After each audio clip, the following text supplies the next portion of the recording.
Criado na semana passada o Núcleo de Acompanhamento de Políticas Públicas para as Mulheres, o NAP.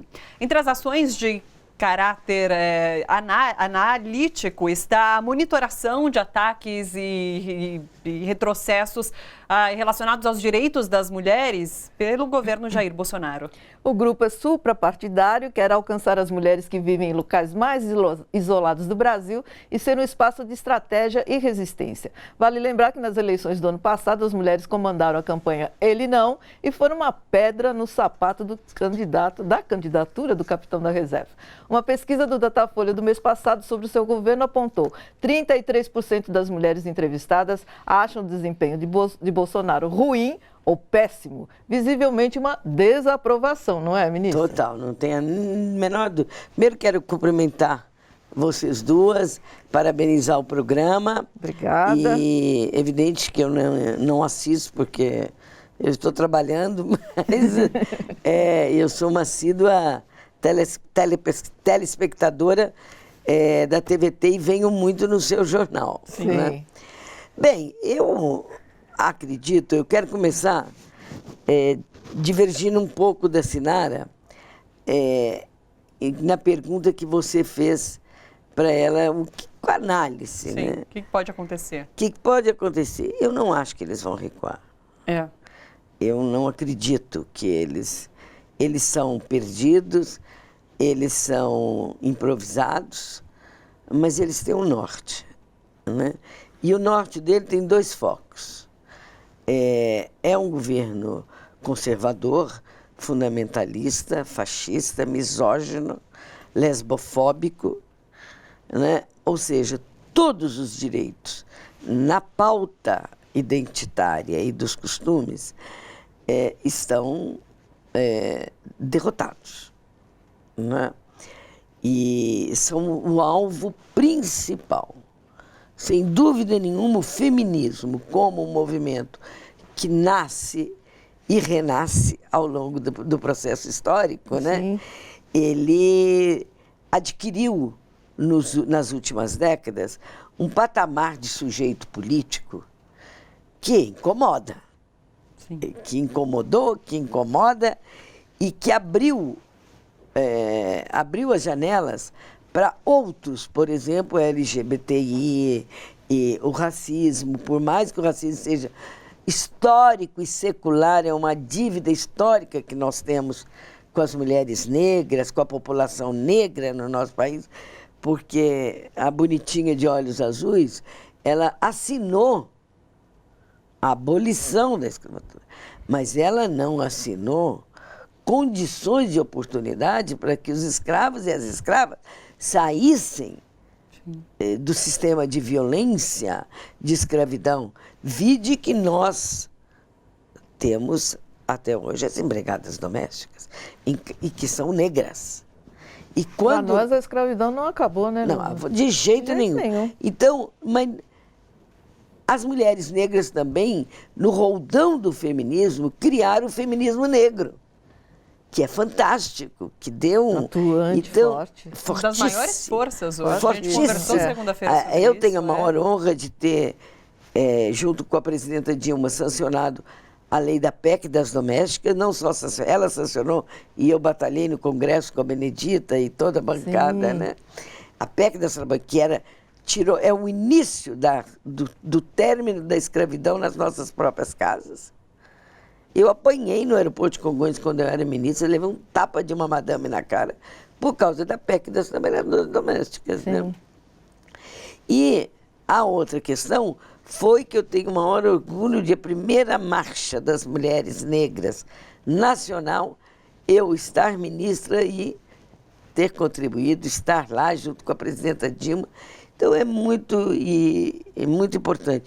Além de eu ser uma jurássica feminista no Brasil. Agora, né? Eleonora, deixa eu te perguntar uma coisa. Quando os primeiros discursos lá do Bolsonaro, logo de posse e tudo isso, que ele disse que não empregaria a mulher para ganhar o mesmo que o homem, mulher deve ganhar menos porque engravida, essa coisa toda, na verdade, isso é uma espécie de plataforma de governo, digamos. É uma plataforma plataforma porque isso vem do patriarcado, do conservadorismo, do fundamentalismo, e é esse foco que eu estava falando dele. Sim. Lógico, qual é o nosso lugar?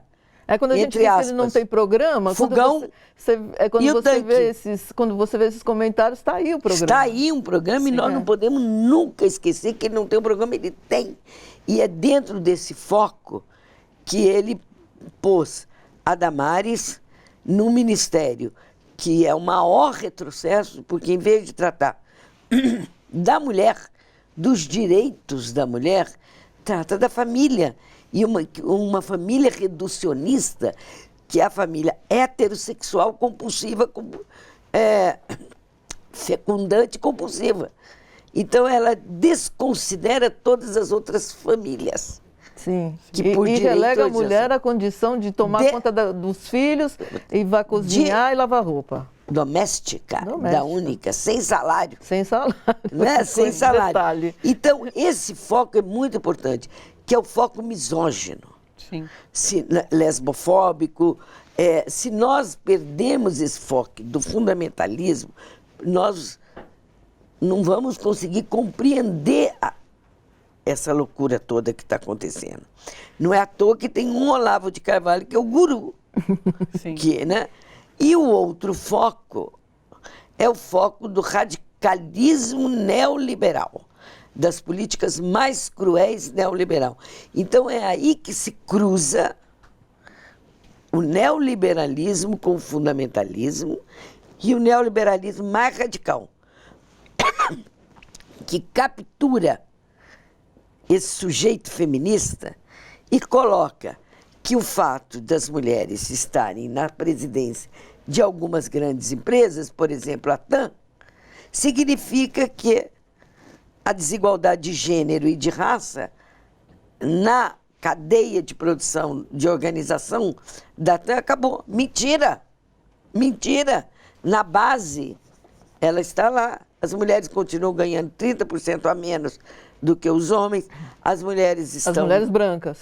Eu vou falar agora. É o meu ponto. As mulheres brancas diminuiu o desemprego entre as mulheres brancas. Por quê? E aumentou entre as mulheres pretas, negras, porque as mulheres negras e pretas estão mais vulneráveis aos trabalhos precarizados, aos trabalhos intermitentes, aos trabalhos sem carteira, sem nada. E as mulheres brancas têm como sobreviver um certo tempo ainda sem entrar nesse trabalho, nessas condições de trabalho. Então, é uma desigualdade cruel e desumana entre as mulheres. Então, aí eu discordo da Sinara, porque eu acho que esse foco é o que segura. Eles têm o Paulo Guedes na economia e tem as Forças Armadas para segurá-lo. Até quando as Forças Armadas vão segurar esse esquizofrênico? Mas ele não é doido. Sim. Inclusive, a gente falou sobre o que Bolsonaro disse sobre... Porque o esquizofrênico não é doido. Não. A gente falou sobre o que o Bolsonaro disse sobre os idiotas inúteis. Então, por enfim. isso, só um minutinho, eu posso terminar? Claro. Por isso, eu não acho que tem recuo. Hoje mesmo, o ministro lá da Educação, o Abraham Van Traub, que, aliás, é da minha universidade, no campus de Osasco, fundado quando eu era pró-reitora de extensão da Unifesp, ele diz que não recua 1 milímetro do contingenciamento e vai aumentar os cortes. Sim. Porque o que precisa é moralizar a balbúrdia. Falou isso na Câmara. Então, não vai... Eles têm uma visão fundamentalista mesmo, né? Fundamentalista. Do governo, tudo isso. E um foco na questão moral que Absoluta. é assustador. Quer dizer, não tem nada a ver num comando de uma nação, um país laico para todos os efeitos. Mas eles perceberam que essa questão de atacar as universidades pelo aspecto moral foi um tiro pela culatra. Inclusive, a gente conversou com a Uni sobre isso. Foi mesmo. Que daí mudou o discurso e eles colocaram os motivos financeiros ali, que também ontem foi naquela sabatina e não explicou nada. Não, não explicou nada. E ele disse o seguinte, era inconstitucional ele cortar só de 30% só da UFBA, da Bahia, da UNB UFF. e da Fluminense. Sim. Porque a Bahia sediou o Fórum Social Mundial. A Fluminense levou o Boulos. E a UNB levou o Haddad. Então, isso é a balbúrdia. Sim. Né? É isso, exatamente a balbúrdia. Essa balbúrdia nós queremos. Sim. A universidade precisa. Acabar com sociologia e filosofia é acabar com as disciplinas que possibilitam um ensino crítico, um ensino para a cidadania, um ensino para a democracia. E isso ele não quer. Claro. Isso ele não quer. Sim. Agora, eu vi uma análise que dizia que ontem foi o primeiro dia do fim do governo Bolsonaro. Essa primeira frase. Segundo que, como eu havia dito, ao mesmo tempo que Bolsonaro falava sobre idiotas úteis, Mourão dava uma declaração quase que ao mesmo tempo dizendo que é democrático ir para a rua, faz parte do movimento, se você não concorda tem que ir para a rua se manifestar de fato. E a gente sabe que caindo de repente um governo Bolsonaro, quem entra é Mourão. Então eu queria que você avaliasse tudo isso. Você acha que está chegando ao fim o governo Bolsonaro e o que vai acontecer daí para frente? Não, eu não acho que está chegando ao fim, infelizmente. Sim. Porque as Forças Armadas ainda o seguram, apostaram nele. Sim. O mercado ainda está apostando nele. Mas você não acha que a grande mídia já está começando a virar? A grande mídia sim, porque é interessante para a grande mídia, muito mais interessante. Ter o Porque Mourão. eles imaginam que seja o Mourão. Sim, sim. Porque o Bolsonaro tem umas Veja coisas bem. tão horrorosas que o Mourão parece um lorde. Veja bem, eu fui presa na ditadura. Sim. E sou lá das estudantes. Eu era eles ontem. Né? 66, 67, 68. Nós fomos para as ruas. Apanhamos, fizemos massa dos 100 mil, fizemos o diabo a quatro, modo de dizer, né? E até eles mataram o Castelo Branco, botaram o Costa e Silva. Costa e Silva veio em 68 e deu um AI-5 institucional. Sim. Nós precisamos estar atentos e fortes, como diz a música, né? Eu acho que hoje nós temos na democracia, a democracia está bem mais consolidada.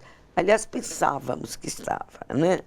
Então, quando cai o golpe, dá o golpe de 16, que tira a presidenta Dilma, sem nenhum crime de responsabilidade, é da mulher mais honesta que tem aí, vira a vida dela de ponta cabeça. E não encontra absolutamente nada. Só decência, só decência. E mantém o presidente Lula preso só para não concorrer. Sim. Então, veja bem, gente, a democracia é forte, está em processo de consolidação. A democracia dá trabalho. Sim. Ela não é de uma hora para outra. Então, essa história de preferir o Mourão, eu acho que não há preferência, porque hoje quem segura o Bolsonaro são as Forças Armadas. A hora que ele conseguir, espero que as ruas não o permitam, né, aprovar a reforma da Previdência. Mas ele vem sofrendo perdas no Congresso. Você acredita que ele pode radicalizar? Assim como a gente não esperava que um golpe fosse acontecer, você imagina que existe a possibilidade dele radicalizar? Não sei quais as ferramentas que existem. Eu não sei, eu sou muito cautelosa em análise, porque a verdade absoluta, eu sou das humanas. Ela não existe, né? Somos todos. Nós somos todas, não é não? Todos. Ela não existe. Então você tem que problematizar daqui e dali. Eu acredito que essa história que nós vimos agora, do escândalo do Flávio Bolsonaro, que hoje envolve a primeira-dama, a Michele Bolsonaro, claramente envolve também uma madrasta do Flávio Bolsonaro, né? É gravíssimo. É gravíssimo. Agora, esse escândalo pode levar a crises maiores, né? E que nós não sabemos a dimensão. Sim. Né?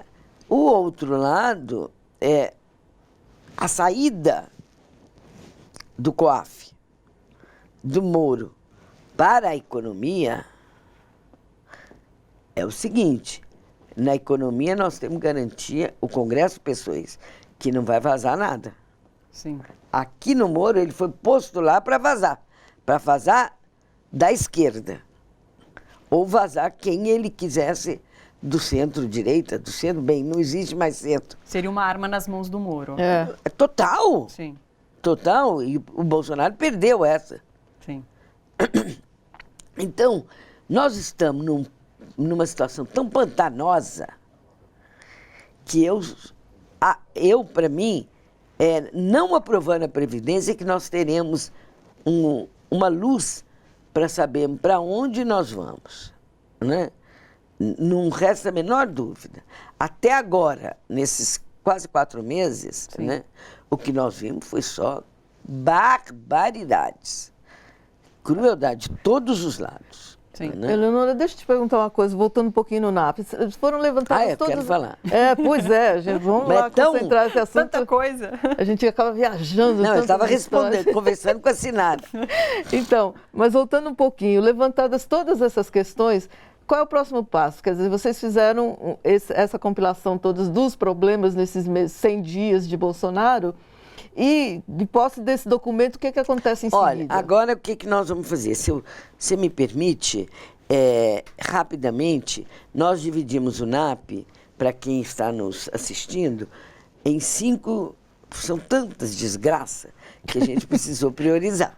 Então, nossa, priorizar Triste, desgraça mas é de tristeza. é uma tragédia, né? Mas assim, veja bem, nós priorizamos democracia e direitos humanos e marcamos posição.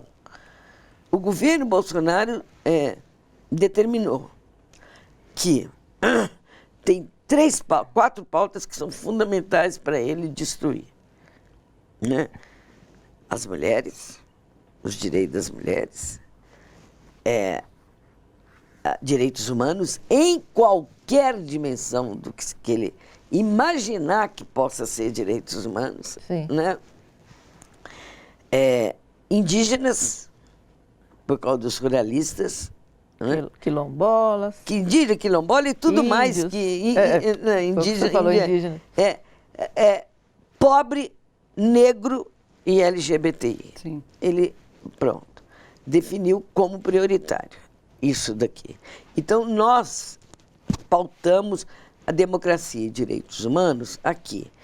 E volto numa coisa muito importante, dia 31 de março, quando ele chama os militares para celebrar o golpe que matou, exilou, tem mortos desaparecidos, tem companheiros desaparecidos, tem corpos que não foram entregues às famílias de mortos desaparecidos até hoje. E essa pauta de direitos humanos está em todas nós que vivemos a geração de 60, 64, 66, 67, 68, 70, e outras que aderiram. Então, essa pauta. A pauta da destruição de todas as políticas para enfrentamento à violência contra as mulheres. E o aumento do feminicídio com a ordem. É permitido matar, com a ordem da posse e do porte de armas. Os agressores se sentiram absolutamente donos. 136 feminicídios por dia. E aí os estupros aumentam também. Sim. Então houve uma destruição. Se eu for falar aqui de 180, do Pacto de Enfrentamento, dos programas Mulher Vivência e Violência, das casas abrigo, das casas da mulher, é uma lista de lavanderia, tá? Nossa. Boa para as mulheres. Sim. Destruição total, né? Total. O pacote anticrime do Moro O pacote também acaba sobrando para as mulheres. para as mulheres, porque quando ele fala negra que sob uma forte... Está tendo um genocídio da juventude negra. Genocídio, Sobram mães, irmãs, genocídio filhas, avós. da população negra jovem, que ficam mães, avós, irmãs, esposas, todas sem poder enterrar. E no desespero. Sim. Né? No desespero. Agora, o pacote anticrime do Moro tem uma coisa muito grave que ninguém percebeu, ou se percebeu, não foi. A permissão de diminuir a pena do agressor, o feminicídio, quando o feminicídio acontecer sob forte emoção. Sim. Tão subjetivo, quem é que vai dizer o que é forte emoção? Mas alguém com forte emoção pode matar a outra? Poder não pode. Mas em nenhum momento. Não pode ser justificativo. Em nenhum. Então, essa questão dos direitos, né? Então, democracia e direitos humanos.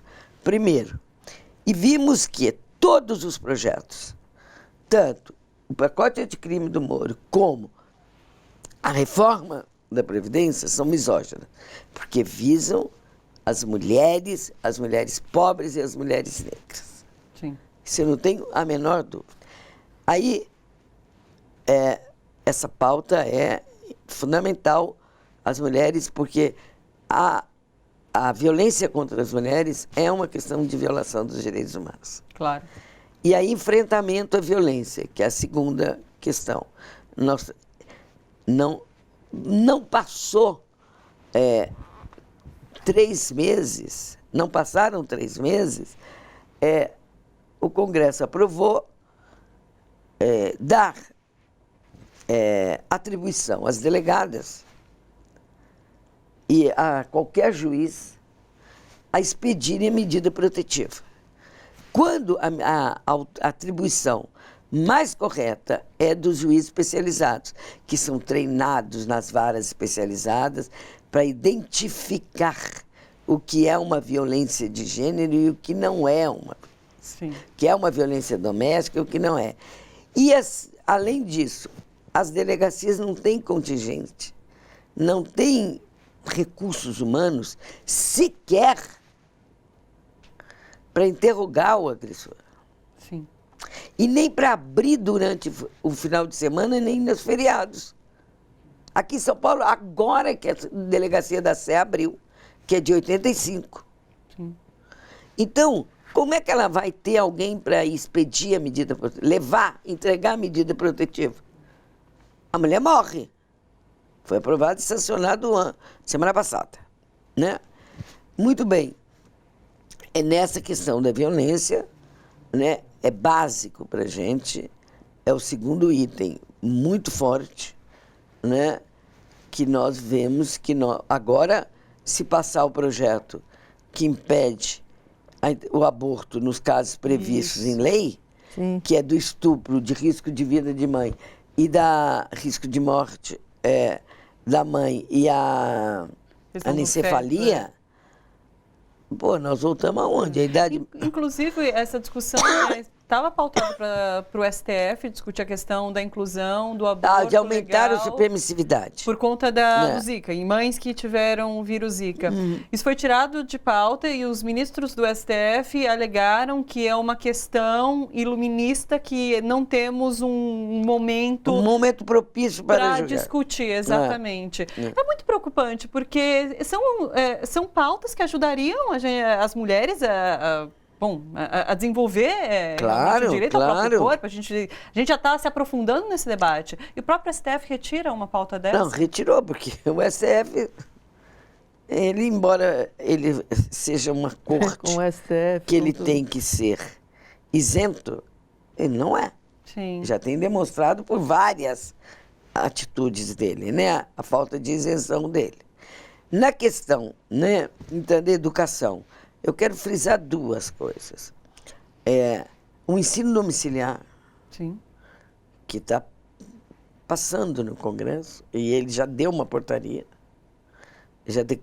já soltou uma portaria permitindo o ensino domiciliar. O que é o ensino domiciliar? É dentro de casa, é tirar a criança da sociabilidade. E com forte pressão da bancada evangélica. Total, mas Sim. é isso. Sim. E mais uma tarefa para a mulher dentro de casa. Quem vai fazer o ensino domiciliar? É o pai? Aqui. Não é. Então, veja bem,